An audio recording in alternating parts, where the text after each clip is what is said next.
Bonjour Alain, tu es le président de l'Institut de Locarn. Est-ce qu'on pourrait faire un bilan de ce qui s'est passé en 2017 et de ce qui nous attend pour 2018? Eh bien, bonjour Corentin. 2017 a été à Locarn une année chargée, comme les autres. Je veux dire, depuis qu'on s'intéresse aux affaires des autres, on ne s'ennuie plus jamais. Nous avons connu à Locarn les conférences habituelles, fort intéressantes sur la sécurité et bien d'autres thèmes. L'auditoire est toujours satisfait. On a innové en mettant des conférences à distance. Ça, c'est encore débutant, mais les gens qui participent trouvent ça extrêmement intéressant. Ils peuvent même poser des questions.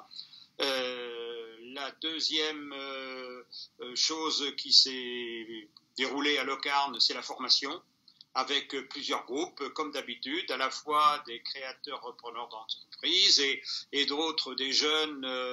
Et j'étais avec eux, voici une dizaine de jours, des jeunes qui s'interrogent sur leur futur. Je veux dire, peut-être un peu à cause d'eux, mais aussi en raison du sort que notre génération fait à cette jeunesse. On lui a fait un sort très, très difficile.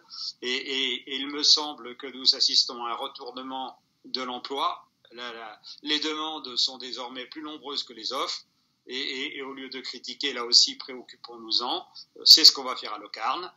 Donc la formation et on a eu le 1er décembre une journée, Jean-Paul Moisan, une journée scientifique exceptionnelle. Pour la première fois, les directions générales des hôpitaux de Brest et de Rennes se sont retrouvées à Locarn. C'était quasiment du jamais vu. Nous avons eu 8 intervenants de très haut niveau. Comme je l'ai dit par ailleurs, chacun d'entre eux fait salle comble à Rennes ou à Brest. Or, nous en avions 8. Et on a parlé de la santé dans le monde rural et plein d'idées ont germé. Et tout ça va donner une suite, pas seulement pour la santé, pour l'utilisation du numérique pour la santé, mais on ouvre aussi des pistes sur les interactions entre la qualité de l'alimentation, et là on sait faire, et la santé. Parfait. Et alors, qu'est-ce qui nous attend pour 2018? Sur 2018, il y aura des surprises. Je pense qu'il y aura déjà des surprises autour de l'évolution de l'organisation de l'Institut. Mais ça, vous le découvrirez le moment venu, pendant pas très longtemps. Il y aura le 19 janvier, par exemple, une conférence sur l'énergie.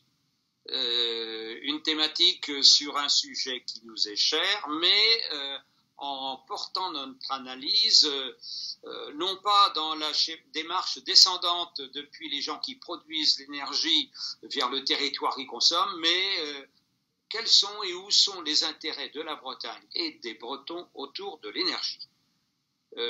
On s'est déjà impliqué depuis 3 ans maintenant au travers de Redéo qui est né d'idées débattues à Locarn. La croissance est étonnante, c'est un nouveau client chaque jour, plus de 1000 clients aujourd'hui, ça marche très très bien. Nous avons initié une autre démarche autour de l'assurance et là aussi il y a du grain à moudre. Si on amène les Bretons à être des consommateurs, on changera le monde plus sûrement qu'on le fait avec ces bulletins de vote.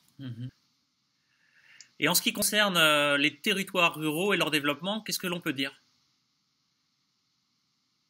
Les territoires ruraux sont une chance pour la France. C'est là où on crée des richesses. Ailleurs, souvent, on les consomme. La Bretagne a des atouts fantastiques qui font rêver le reste du monde.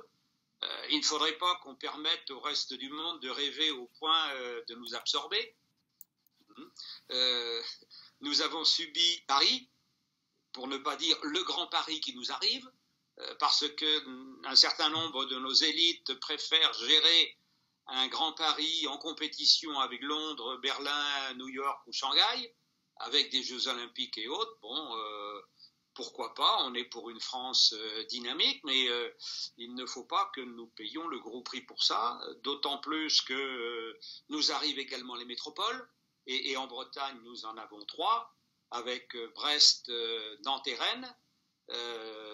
Bon, mais que vont devenir les territoires ruraux qui ont des spécificités, des besoins différents? Allez, au lieu de pleurer sur des formes de désertification des villes moyennes ou autres, prenons-nous en charge et puis trouvons que la Bretagne est belle et animons-nous pour ça.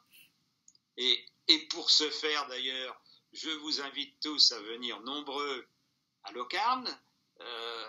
On trouve à Locarn une partie de ce qu'on apporte, hein, mais en mettant nos idées ensemble, on peut faire de beaux bouquets.